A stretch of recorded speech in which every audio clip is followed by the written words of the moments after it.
आखिर का लेट बात कि बड़ा तो भी ले ना निकलो बताओ हमरा से यही बियाह कर ली। गांव के लोग कितना जगह हम सुने तानी कि केहू बियाह कइले के बाद मेहरारू से खुशे नहीं खे। ये तारा कहलब हम बियाह कर ली, पहले हमरा के एक दू जना से राय ले लेबे दो, जेकर बियाह हो गेल ओकरा से कम तो राय ले ली हम। अच्छा ले राय जल्दी। हां तो 2 मिनट रुको।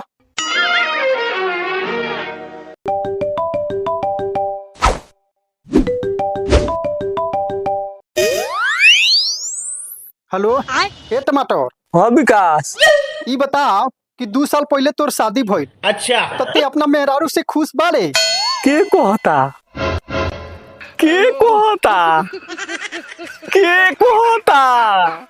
रे धरती में के खुश बारे सारा बात रही शादी को क्या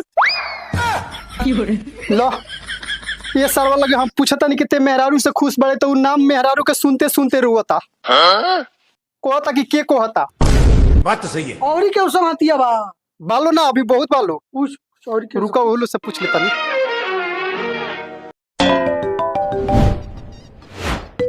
हेलो ए पिंटू बैगन ई बताओ 3 साल पहले तोर शादी भइल। अच्छा तो ते अपना मेहरारू से खुश बाड़े शादी कइला के बाद?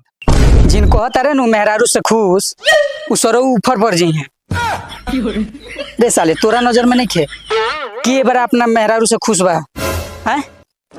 तो हमारे लिए काहे फोन कैले साले जो तोरा शादी करे के बाद कले लो दूगो तो अभी बतावे से पहले ओकनी को अलग नौटंकी चालू हो जाता मेहरारू के नाम सुनते सुनते। ए बाबू अब मन तो पारिए तो अले जे शादी से के खुश बा तो हमरा सही माने में देख लू तो हम हूं तोरा माई से खुश नहीं थी।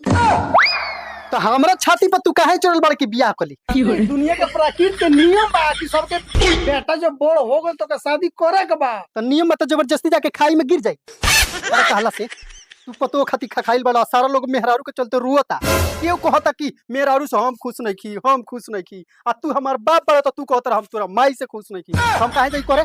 आखिर हमार खानदान बढ़ी के आगे रे। तारा खानदान बचाओ के चक्कर में हम ना जाब खाई। हम ना करे।